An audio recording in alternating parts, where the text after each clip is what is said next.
Convido os irmãos para que abram as suas Bíblias e façam no Evangelho segundo São João, no capítulo de número 4. Nós vamos proceder à leitura do versículo 19 até o versículo de número 24. Vamos fazer duas leituras.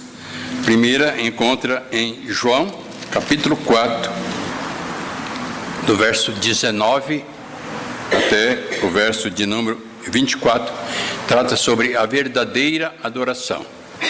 Diz-nos assim a palavra de Deus: Senhor, disse a mulher, vejo que tu és profeta. Nossos pais adoraram neste monte. Vós, entretanto, dizeis que em Jerusalém é o lugar onde se deve adorar. Disse-lhe Jesus: mulher, podes crer-me que a hora vem quando nem neste monte, nem em Jerusalém adorareis o Pai. Vós adorai o que não conheceis. Nós adoramos o que conhecemos, porque a salvação vem dos judeus. Mas vem a hora, e já chegou, em que os verdadeiros adoradores adorarão o Pai em espírito e em verdade, porque são estes que o Pai procura para seus adoradores. Deus é espírito e importa que os seus adoradores o adorem em espírito e em verdade.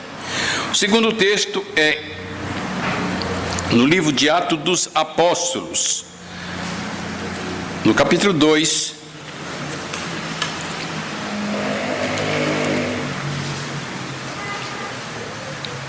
nós vamos ler os últimos versículos desse capítulo 2. É o texto que fala como viviam os crentes, os primeiros crentes, na primeira igreja, a igreja primitiva.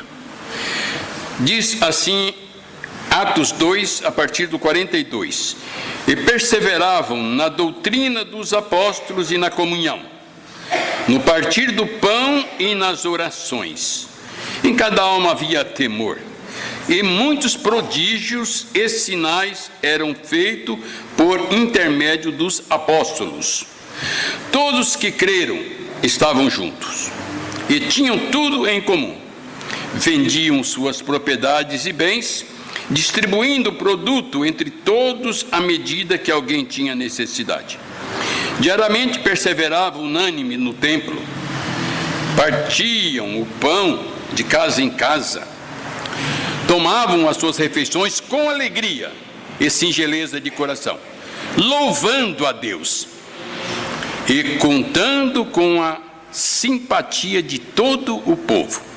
Enquanto isso, acrescentava-lhes o Senhor dia a dia os que iam sendo salvos.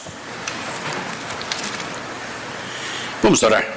Deus de amor, de bondade e infinita misericórdia, estamos diante da Tua presença, Santo Deus, em reverência diante da Tua palavra que soou aos nossos ouvidos, esperando que da Tua parte mesmo venha exortar este que fala contigo, no sentido de que possa pautar a sua vida sempre de acordo com a Tua santa e bendita vontade. E também, Santo Deus, usa de bondade e misericórdia com os que estão presentes também, no sentido que possam ouvir a Tua palavra como que vinda dos altos céus, como um meio, Santo Deus, de auxílio para conduzirem as suas vidas neste mundo difícil, tenebroso que nós vivemos. Auxilia-nos em tudo, rogamos e pedimos essas bênçãos por Jesus, em nome de que oramos. Amém. Última vez que eu estive com os irmãos, nós tratamos de um dos temas do nosso credo apostólico. Já no finalzinho do nosso credo apostólico, nós até recitamos, porque sabemos de cor, este parágrafo: creio no Espírito Santo, na Santa Igreja Universal, na comunhão dos santos, na remissão dos pecados, na ressurreição do corpo, na vida eterna. Amém. Na última vez que nós estivemos aqui, nós falamos da palavra de Deus, da necessidade que temos muito grande da comunhão dos santos.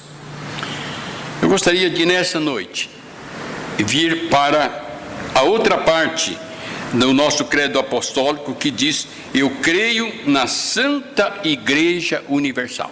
Até pouco tempo as nossas Bíblias traziam a expressão na Igreja Católica.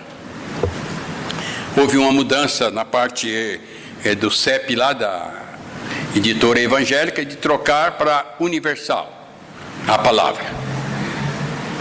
Alguns diziam que porque referia à Igreja Católica Romana, sentiam-se assim incomodados com a expressão. Eu não sei se melhorou muito, porque também agora temos a Igreja Universal e talvez muitos agora incomoda porque o credo não aceita. Lembro meu cunhado, toda vez que ele estava aqui sentado enquanto tinha vida, ele falava bem alto da Igreja de Cristo, para ver se cobria as vozes do outro. Era aquilo que ele tinha no seu coração, que ele queria fazer parte da Igreja de Cristo. Mas há muito tempo atrás, quando na Igreja de Westminster, lá no tempo quase pós-reforma, foi feito essa confissão de fé, que veio juntar-se ao catecismo também e fazer parte dos nossos símbolos de fé da Igreja Presbiteriana Conservadora, e faz também de todas as igrejas presbiterianas do Brasil, né? Que além da palavra de Deus, nós também nos auxiliamos neste símbolos de fé, e no caso a confissão de fé de Westminster, que é o nome da região onde foi feita esta reunião, que demorou muitos meses, anos até, com mais de 100 teólogos da palavra de Deus estudando e trabalhando. Como fiz na ocasião também, lendo o que diz esta confissão de fé de Westminster, também vou ler o que diz sobre a igreja, esta mesma confissão que nós declaramos quando fazemos a pública profissão de fé, que aceitamos ela como um auxílio, como uma regra para auxiliar a interpretação da palavra de Deus. Diz-nos assim, é o capítulo 25 da confissão de fé, tem três artigos, 1, 2 e 3, 3 sessões, né? Primeira sessão diz assim, da igreja, né? Diz assim: a Igreja Católica ou Universal, por isso que houve a possibilidade da troca do nome, a qual é invisível, consiste de todo o número dos eleitos que têm sido e são ou que serão reunidos num só corpo, sob Cristo sua cabeça, ela, a igreja, a esposa do corpo, a plenitude daquele que enche tudo em tudo. Enche tudo em tudo.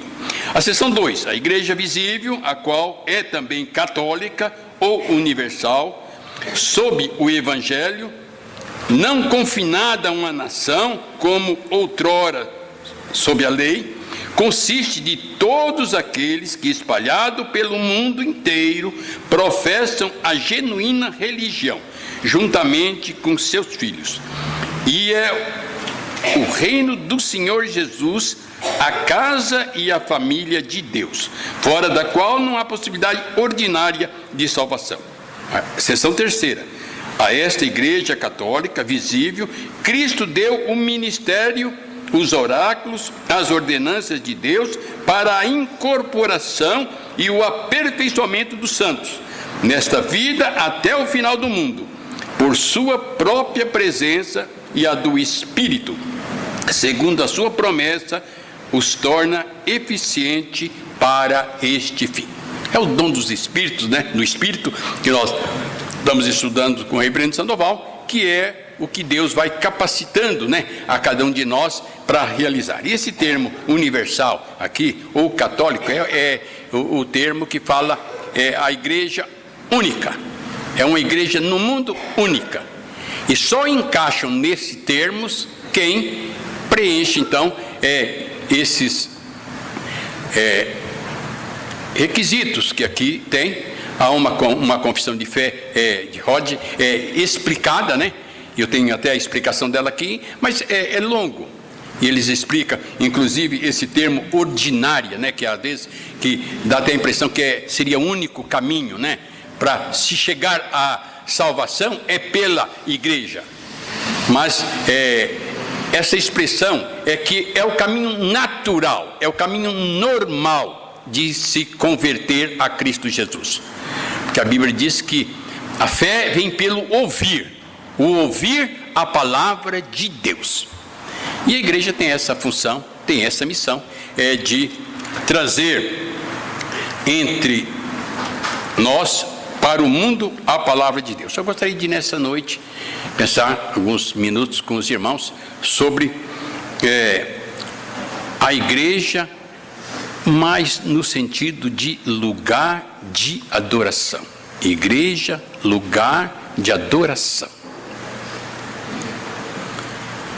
Até muito tempo foi dito que a função principal da igreja é evangelizar os povos, é pregar o evangelho.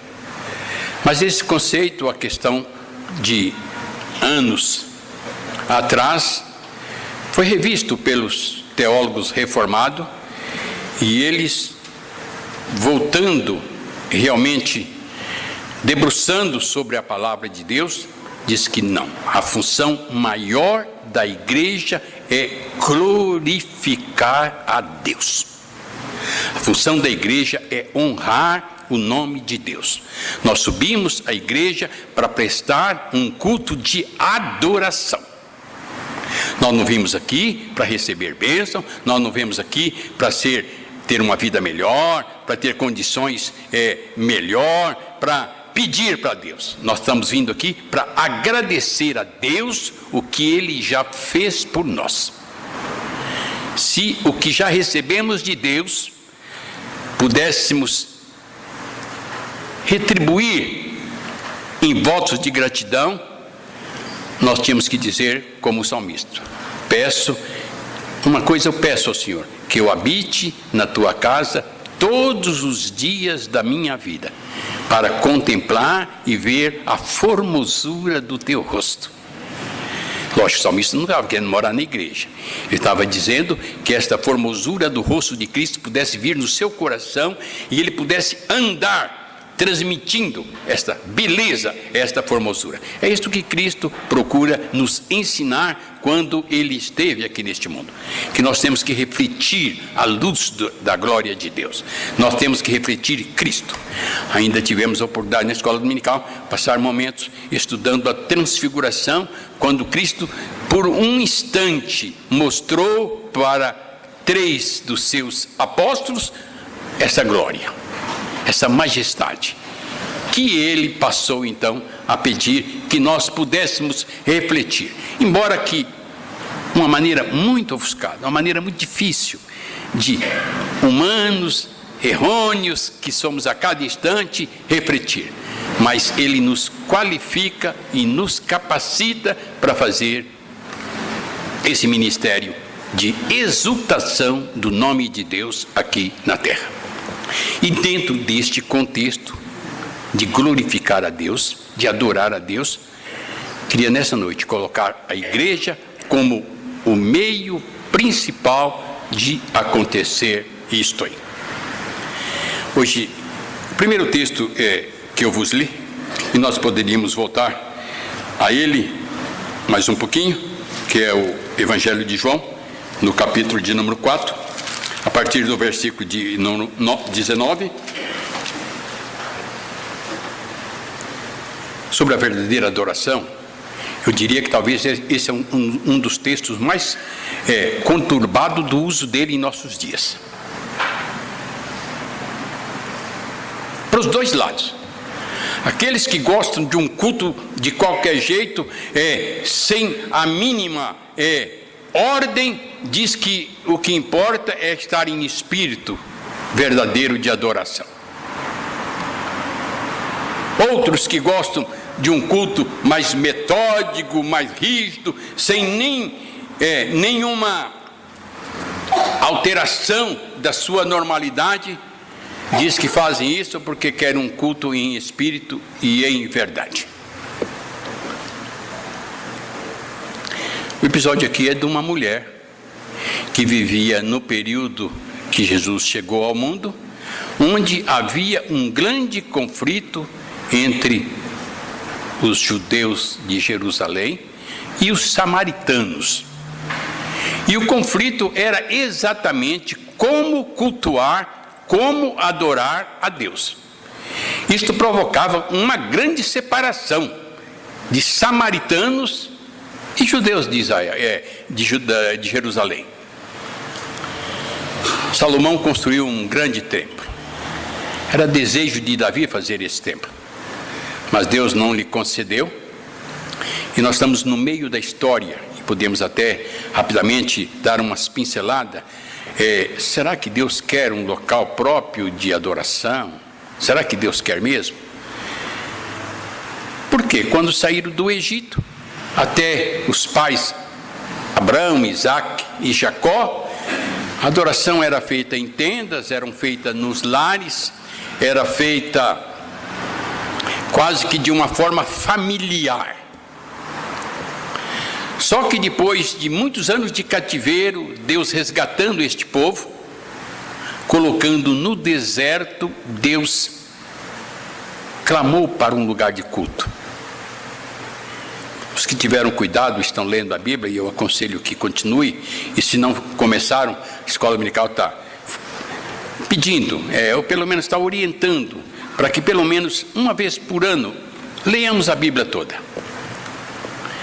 Vão ver que no livro de Êxodo e Levítico, quando Deus disse para fazer o tabernáculo, ele determinou como fazer o tabernáculo.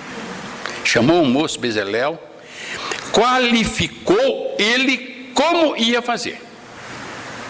Os detalhes são grandes e detalhados, que às vezes torna até cansativa a leitura. Mas se debruçarmos para ver no cuidado como foi feito detalhe de toda a construção do tabernáculo, 1000 quilos de ouro foram gastos, sem contar prata e bronze. Mas tudo era recoberto, tudo era feito, e Deus capacitou esse seu servo para que ele tivesse habilidade para fazer um tabernáculo digno do nome de Deus, pelo menos com as coisas que nós temos aqui na terra. Tal era o cuidado que teria. O tempo passou, eles montaram, desmontaram, foram para a terra, mas chegou o reinado, e desse tabernáculo sobrou a arca do Senhor, que andava vagueando. E numa dessas vagueadas, eles desobedeceram a ordem de Deus. Quando a arca ia caindo, eles tocaram na arca. Deus castigou. Não tinha para onde levar. Obed-edom levou para casa essa arca. E a Bíblia diz que ele foi muito abençoado enquanto a arca de Deus estava na sua casa. Mas Davi se incomodou com isso. Não é possível que moramos em casas bonitas e não tem casa nem para a arca de Deus. Vou construir um templo. Deus passou todas as coordenadas, mas disse: você não vai construir. Tuas mãos estão sujas de sangue, o seu filho vai fazer. Salomão constrói um templo. Temos até um hoje que diz que é réplica. Eu acho que não tem nada a ver. Estou muito longe de tudo. Aquele templo foi só o que Deus queria para ter o seu lugar de adoração, o seu lugar de culto. Mas como todas as coisas, a adoração vira para o templo e não para o dono do templo. Aquela casa também. No tempo de Jesus ele diz: tudo isso que foi edificado em 3 dias será derribado. Embora falasse do seu corpo, mas no ano 70 o próprio templo de Jerusalém veio abaixo. Mas nós estamos no episódio aqui onde ainda o templo estava em pé, causando uma grande discussão entre samaritanos e judeus. E essa mulher, descobrindo que estava diante de alguém que poderia resolver a questão, ela achou uma excelente oportunidade que os outros não estavam tendo de consultar Jesus, se era lá em Jerusalém naquele templo, ou como ela queria e pensava com os seus, subir o monte de Gerizim e lá no monte adorar a Deus. Porque muitas vezes realmente o Senhor falou no monte. Falou com Moisés, falou em várias atitudes. E muitos tinham como aquele monte um lugar sagrado para ali o Senhor estar em adoração com o seu povo. Jesus dá uma outra lição totalmente diferente. Nem em Jerusalém, nem no monte. Haverá tempo que nenhum desses dois lugares será necessário. Mas sim na condição de como adorar a Deus. É também muito discutida como é adorar em espírito. Como é adorar em espírito? Como eu posso definir que a minha adoração está sendo em espírito? Isso divide muito o povo. Uns acham que adorar em espírito é assim, gritar, falar em voz alta, em oração. Outros acham que é silencioso. Outros acham que é cantando com várias vozes. Outros acham que não, um canto só com... Então, cada um arruma uma adoração em espírito. Eu acho que tem um texto da Bíblia que nos auxilia a saber o que é adorar a Deus em espírito. Eu convido os irmãos para voltar um pouquinho no capítulo 3 de João.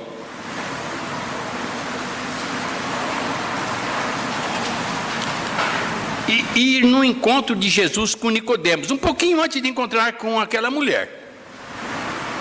Ele vai encontrar com alguém que está correndo atrás de salvação, que está querendo encontrar o caminho da salvação. E resolve visitar Jesus. Olha o que esse encontro vai nos proporcionar de bom. Havia entre os fariseus um homem chamado Nicodemos, um dos principais dos judeus. Este de noite foi ter com Jesus e lhe disse: Rabi, sabemos que é mestre vindo da parte de Deus, porque ninguém pode fazer estes sinais que tu fazes, se Deus não estiver com ele. Tinha uma boa visão. Esse homem faz milagre, faz sinais. Esse homem é de Deus. Eu tenho uma excelente oportunidade, como aquela mulher samaritana também descobriu que tinha uma excelente oportunidade para questionar.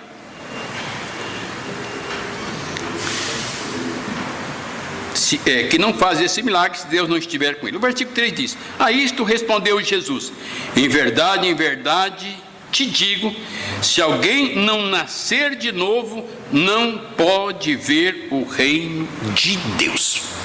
Aqui já vem uma primeira explicação de como nós poderemos ver o reino de Deus. É nascer de novo. Isto é conversão. Isto é conversão. Sair da vida que vivíamos, vida de pecado, e vivermos uma vida nova. E ele vai explicar o que é nascer de novo. Porque Nicodemos ficou totalmente atrapalhado. Vai questionar. Perguntou-lhe Nicodemos: como pode um homem nascer de novo sendo velho? Pode porventura voltar no ventre materno e nascer a segunda vez?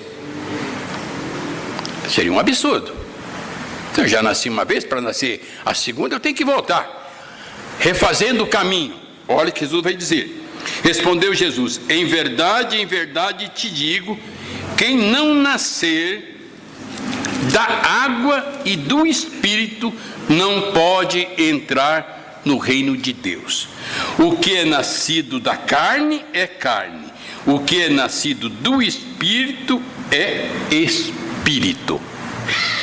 Só pode prestar um culto em espírito quem é nascido do Espírito, quem tem um novo nascimento, quem é convertido. Deus só aceita culto de convertidos. Não adianta eu introduzir dentro de uma igreja, por mais suntuosa que ela seja, ou por mais simples que ela seja, querendo prestar culto a Deus. Ele não aceita esse culto se nós não tivermos nascido do Espírito, porque nascido de carne é carne. O velho homem pecador, o velho Adão, nos dá um corpo em corrupção, um corpo que a Bíblia chama morto, em pecados e delitos. Mas essa mesma Bíblia diz que um novo Adão, através do sangue de Cristo, surge, que é em espírito e em verdade, que é nascido em água e espírito.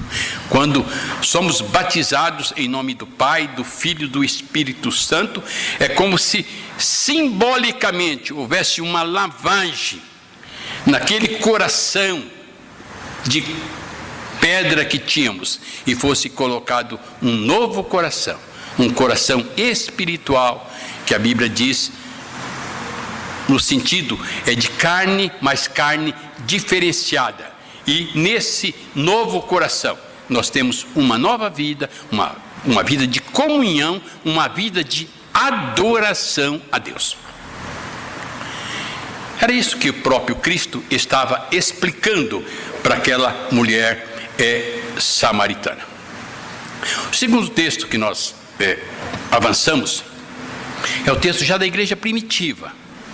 Como vivia a igreja primitiva pós Cristo subir aos céus e qual era o tipo de culto que eles realizavam, que Deus aceitou, ao ponto de encaminhar Ele mesmo para as reuniões dos primeiros crentes, aqueles que, pela eleição, antes da fundação do mundo, estavam eleitos para participar daquela hora boa e agradável, que todos estavam achando muito interessante, diferenciada, tinha coisa diferente, não era comum. Eles se desapegaram de muitas coisas que até então eram muito preciosas e deixou de ser, porque eles tinham achado um tesouro maior. É como aquela pessoa que descobriu que naquele campo tinha uma pedra muito preciosa, foi, vendeu tudo o que tinha e comprou aquele campo, porque lá estava a pedra que valia muito mais. O dono daquele campo não sabia da preciosidade que tinha ali, ela estava encoberta. Nós temos uma pedra de valor, uma pedra que foi colocada de esquina, uma pedra que, embora os homens desprezaram, não vendo nenhum valor, a Bíblia diz que ela foi colocada como pedra de esquina, e todos que nela se tropeçarem se espedaçarão. Como se diz, essa pedra que foi rejeitada pelos homens, Deus colocou como principal no templo dele. E quem não quiser entrar pela porta do templo e quiser bater nessa pedra, vai esmiuçar, vai se perder. Por isso que a confissão de fé diz que é o caminho ordinário para se conhecer a Deus, para ter essa vida de espírito, para nascer de novo, para ter um novo nascimento, para ter uma vida diferenciada, para incomodar o mundo. Você não precisa. O Paulo diz que nós somos cartas abertas para que todos possam ler. Nós não precisamos levar uma carta de recomendação no bolso. Eu sou crente, pode ler aqui, a minha igreja aqui, sou membro da... Não precisa disso. É só você viver uma vida diferenciada, que alguém vai dizer, não, mas isso aí é diferente. Todo mundo está fazendo isso, ele está fazendo outra coisa. Vai incomodar. A sua própria vida vai ser a referência diferenciadora de que você tem um viver em espírito e em verdade. E é isso que Cristo queria, que aquela mulher entendesse e transmitisse para os samaritanos, todos os seus. Podiam sair do morro. Por incrível que pareça, na lição de hoje nós tínhamos 3 apóstolos no morro, e eles queriam ficar lá no morro, no esplendor da transfiguração de Cristo. Não, desça. O serviço, adorar a Deus é serviço. Adoração é serviço, é servir. Então, tinham que descer do morro. Lá embaixo tinha alguém precisando, possesso de demônio, e um pai aflito, porque os que lá ficaram dos discípulos não conseguiam resolver a situação daquele jovem possesso, que caía no fogo, caía na água, quando o demônio lhe tomava. Há muito trabalho para ser feito. igreja está de portas abertas. Hoje houve um clamor da própria superintendente, da necessidade que nós temos de trabalhadores. E Jesus disse: a seara é grande, mas os trabalhadores são pouco. Rogai ao Senhor da seara para que mande trabalhadores para essa seara. Não temos recebido em nosso ouvido o rogo para trabalhar pela seara? Tenho certeza que aquele jovem que foi designado para fazer o tabernáculo de Deus, ele não tinha aqueles requisitos que depois ele veio demonstrar fazendo uma obra de arte. E Deus disse que mandou outros auxiliares. Ele não poderia fazer a obra sozinho.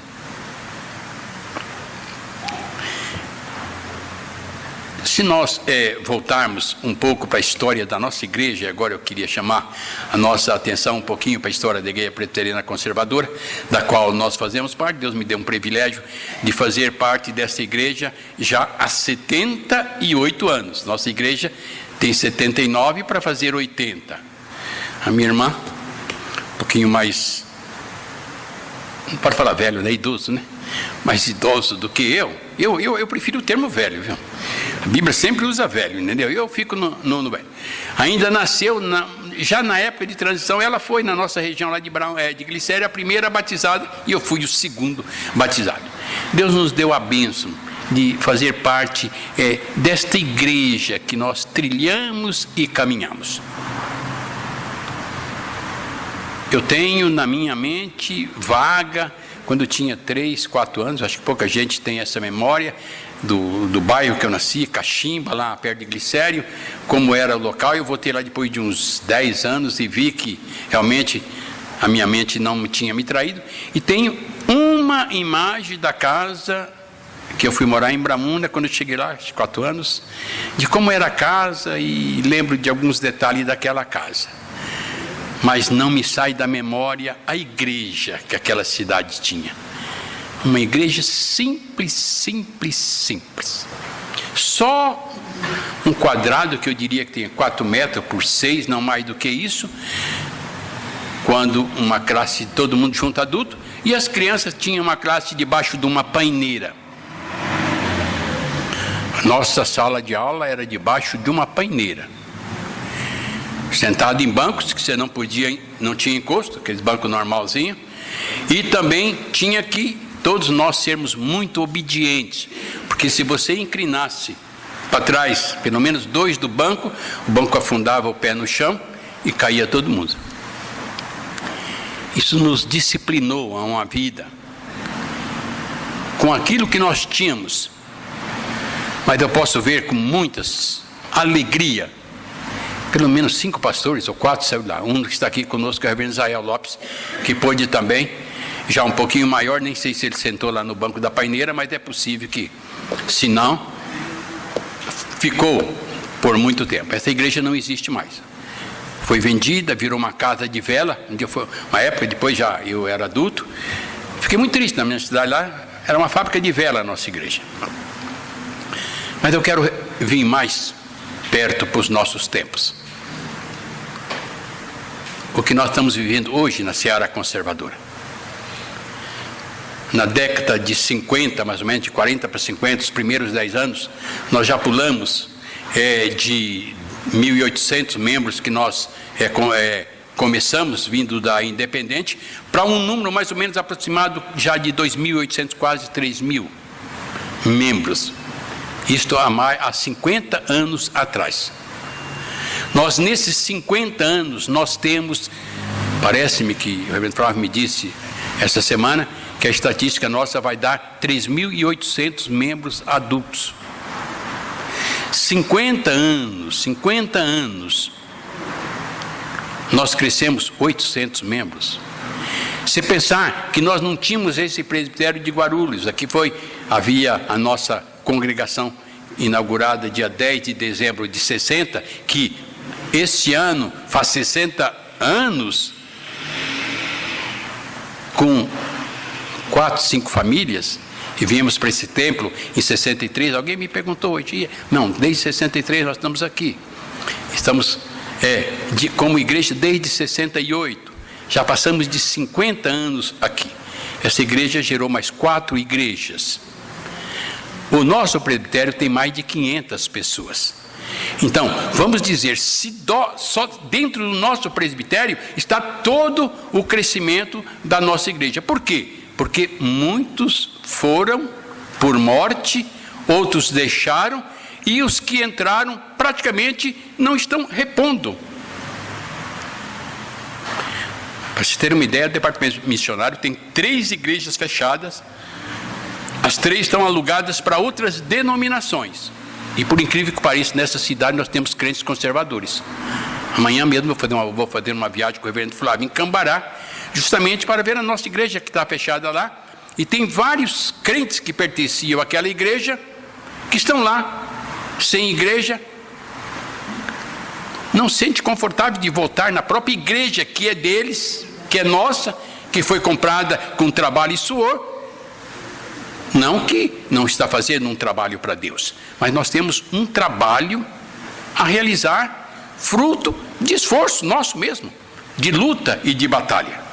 Então, talvez nós precisamos rever como nós estamos realmente adorando e servindo a nosso Deus.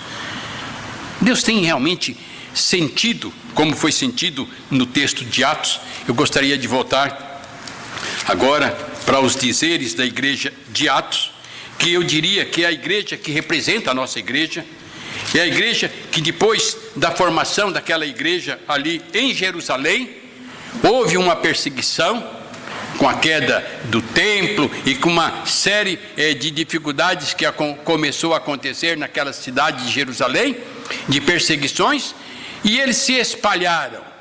E foi muito próprio para que as próprias igrejas fossem formando em outras regiões, principalmente na Ásia, onde foram formadas aquelas setas de igreja, que esse mesmo apóstolo aqui vai escrever o livro de Apocalipse e vai falar nas determinações que Deus estava dando para aquelas igrejas ali na Ásia. Mas antes de que tudo isso ocorresse, vamos voltar aqui para a origem mesmo que nós lemos para os irmãos, que se encontra no capítulo 2, né? E nós fizemos a leitura a partir do 42. O 46 diz assim: diariamente perseveravam unânime no templo, partiam o pão de casa em casa. O termo aqui é diariamente no templo. Um dia desse, foi o ano passado, deixei o carro na oficina lá em São Bernardo e comecei a descer a pé uma rua para ir pegar o ônibus. E me assustei que eu vi uma igreja presbiteriana independente. Templo bonito, bem no estilo mesmo de templo, mas também eu vi ao lado do templo uma tabela, aquele horários de culto, né? E me incomodou, porque só tinha culto, escola dominical, depois um culto à noite, e na quarta-feira tinha uma reunião de oração. Não é muito diferente de nós, né? Mas eu andei mais alguns quarteirões, deparei com uma igreja Assembleia de Deus. E parece que para me desafiar, também eles tinham este horário de culto. Eles tinham culto todos os dias. Começava na segunda, terça, quarta, quinta, sexta, sábado, quase um de tarde, outro de noite, e domingo, escola dominical, e o dia completo. Falei, gente, eu acho que tem alguma coisa errada com os presbiterianos. Assustei mais abrindo o site, uma página de uma das nossas igrejas conservadoras, e vi o novo plano de trabalho deste ano, igreja tradicional de São Paulo. Não teremos mais culto domingo de manhã, só teremos domingo 17h30 lanche, 18 horas escola dominical, 19 culto, 20 acaba tudo. Estamos agindo certo. Nós estamos tirando este momento de adoração no templo e ocupando com o quê? Coisa mais preciosa? vamos ficar na rua, vamos fazer evangelismo. Não sei se é esse o caminho. Igreja aberta, glorificando a Deus verdadeiramente, é a porta para Deus mandar os seus eleitos. É a porta, é o caminho, é a solução para que pecadores sejam alcançados com a graça e com a misericórdia de Deus. Eu entendo que nós vivemos um período que a igreja está perdendo o valor. Eu não estou falando de igrejas irmãs, eu estou falando da nossa própria igreja, da qual nós temos o privilégio de fazer parte da história dela. E preocupado com o que realmente está acontecendo, com a nossa participação em cultos, com a nossa presença em culto, quando nós estamos perdendo um grande momento de adoração a Deus. Um grande momento de adoração a Deus. Ocupar-se desse tempo de adoração é como que dizer que nós estamos abrindo a nossa vida para buscar o reino de Deus em primeiro lugar, entendendo que as demais coisas nos serão realmente acrescentadas. O exemplo vem de como diz a palavra de Deus: diariamente perseveravam unânime no templo, partiam o pão de casa em casa, não ficavam só no templo. O viver também, lembra que nós tratamos de comunhão dos irmãos, faz parte do culto de Deus. Quando nós estamos no lar de um irmão crente, visitando, falando sobre a palavra de Deus, quando nós tomamos uma refeição com esse irmão, nós estamos prolongando o momento de adoração a Deus em espírito. É isso que Deus quer de nós, o serviço. Ir, estar com aqueles que precisam, visitar, órfão, viúva. Os apóstolos falaram muito nisso. Tiago trabalhou muito nessa necessidade de não só dizer, orar e dizer vai em paz, mas de dar, de doar parte daquilo que nós temos para aliviar necessidade, dificuldade daqueles que realmente precisam. Se continuarmos no versículo de número 46, diz assim: tomavam suas refeições com alegria e singeleza de coração. Singeleza de coração é humildade. Isto é, desvestir-se do homem velho, desvestir-se do meu eu, revestir-se de uma vida em espírito e em verdade, e participar, conversar, sentir, ver o que precisa, fazer aquilo que necessita. E às vezes nem é muita coisa, às vezes é estar sentado e conversar com alguém que está ficando isolada, sozinho, já no avançar de sua idade, ou às vezes mesmo é um recém-nascido, um bebê cuja família não está tendo condição de correr atrás de algumas necessidades. Isto é, estar preocupado com o que está acontecendo com aqueles que não estão vindo na nossa comunhão. Às vezes um irmão ausenta, nós podemos, duas coisas acontecem: ou ele está desanimando da fé, ou ele está doente, precisando de ajuda. Eu diria que nas duas situações ele precisa da nossa ajuda. Das duas situações, qualquer irmão que se ausenta da igreja, ele precisa imediatamente da ajuda dos demais irmãos. Se ele estiver passando por dificuldade financeira, ajudá-lo. Se estiver passando por dificuldade espiritual, ajudá-lo. Se ele estiver doente, auxiliar naquilo que for possível. Então, em toda circunstância, nós dependemos uns dos outros. E a igreja é este meio, a igreja é este elo que nós temos que valorizar a cada dia e a cada instante. O que é valorizar? Estar em todas as reuniões que são programadas, naquilo que é feito, independente de quem está dirigindo, de quem está fazendo, a nossa presença tem que estar lá. E vencendo barreira mesmo. Querer vir na igreja quando não tem nenhuma coisa para fazer é dizer que você está colocando o reino de Deus por último na tua escala de prioridade. Isso jamais pode acontecer com aqueles que tiveram o novo nascimento. por aqueles que foram nascidos da água e do Espírito e estão vivendo uma vida totalmente nova na presença de Deus. Paulo diz, em novidade de vida. É a expressão que ele usa para falar daqueles que aceitam o sangue de Cristo como remissão dos seus pecados. O último versículo diz assim: louvando a Deus, isto é, glorificando a Deus, adorando a Deus,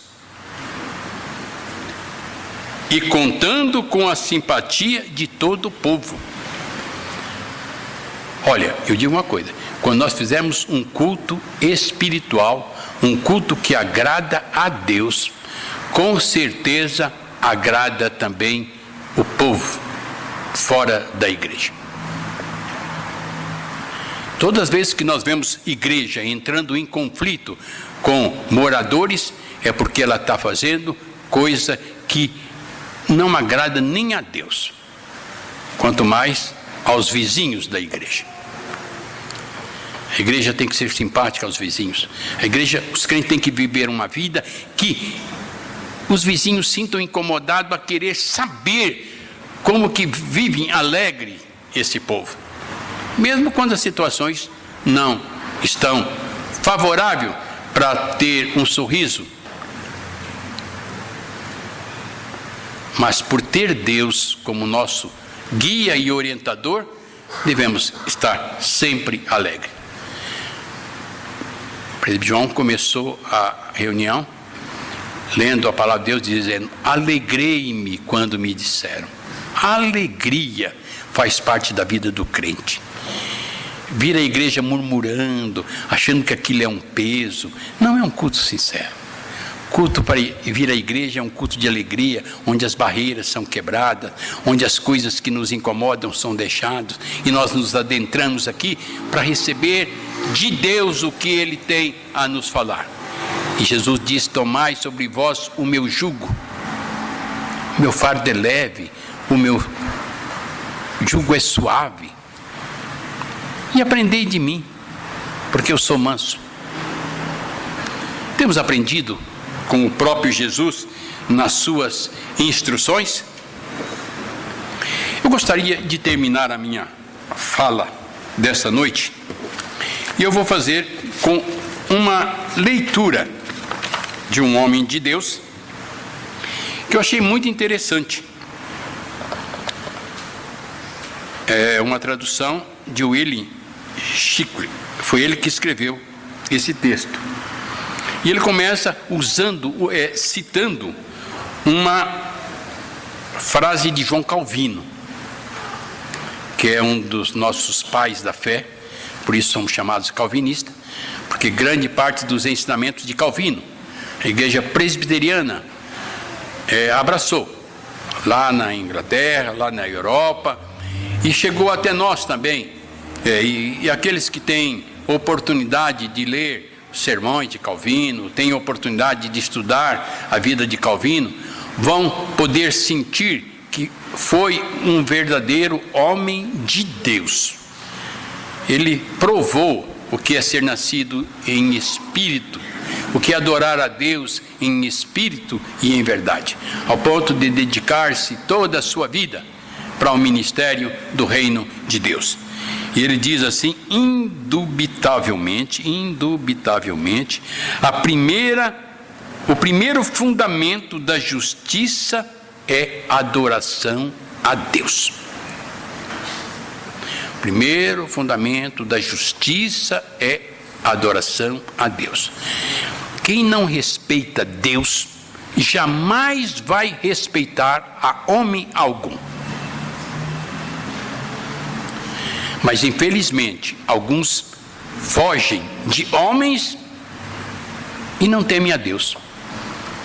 Mas o primeiro ponto de fundamentarmos a nossa justiça é adorando a Deus. Diz assim: adoração é atribuir honra a alguém que é digno. O dever supremo daqueles feitos à imagem de Deus é atribuir dignidade àquele em quem vivemos, nos movemos e temos a nossa existência. texto é uma referência de Atos 17, 28. A adoração cristã tem sido corretamente definida como a atividade da nova vida de um crente, na qual, reconhecendo a plenitude da divindade como revelada na pessoa de Jesus Cristo e seus poderosos atos redentores, busca, pelo poder do Espírito Santo, prestar ao Deus vivo a glória e a honra, a submissão que lhe é devida. Digno é o Cordeiro, que foi morto, de receber o poder, riqueza, sabedoria, força, honra, glória e ações de graça. Apocalipse 5, 12. É o mesmo João que relatou aquele feito de Jesus, aquela mulher samaritana. Relatou também o encontro de Jesus com Nicodemos. Fecha a Bíblia com o livro de Apocalipse, com esta declaração de como nós honramos a Deus.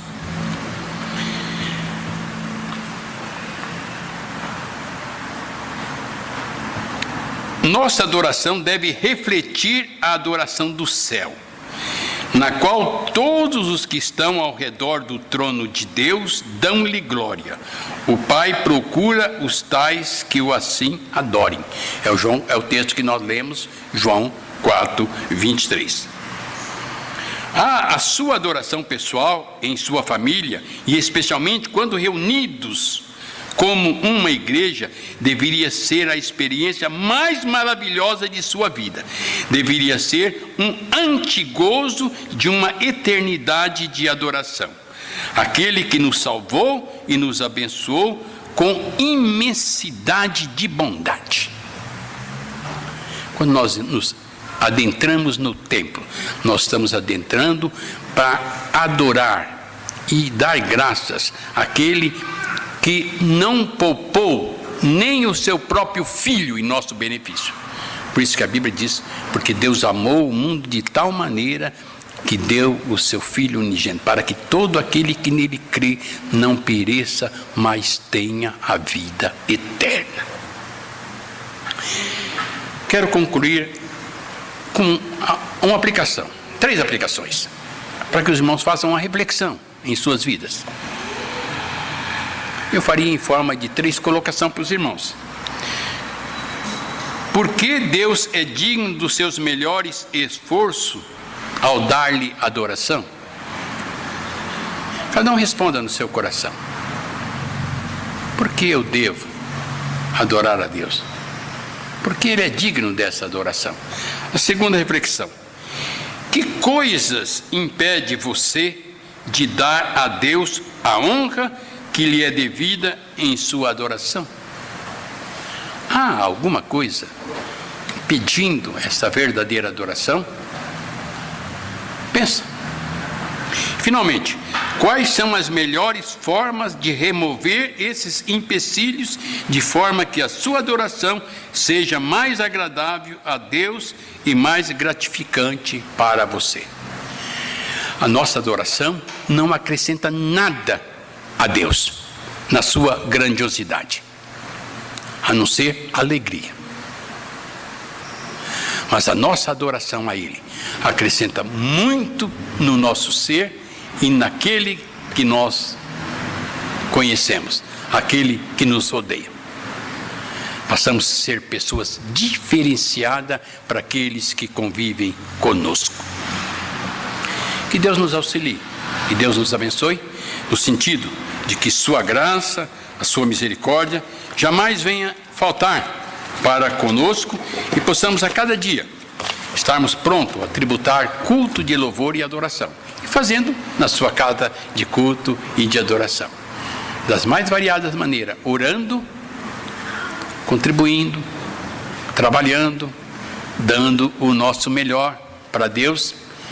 E não falta trabalho para ninguém, com certeza não falta trabalho. Há trabalho para todos, como nós cantamos na escola dominical. E às vezes, de aparência muito simples, mas talvez é esses que poucos estão se dispondo a fazer. Procure, neste ano de 2020 que se inicia, nós estamos no primeiro domingo de 52 possíveis de acontecer neste ano. Se Deus nos dá saúde, teremos mais 51 oportunidades de glorificar a Deus no 2020. Estamos falando muito da geração que nasceu em 2000 e está fazendo 20 anos agora, sem perspectiva de trabalho, de estudo e não sei de que lá, principalmente em nosso país. Eu diria ao contrário, essa geração de 20 anos pode ter uma grande perspectiva na adoração a Deus. Que o Senhor nos abençoe. Amém?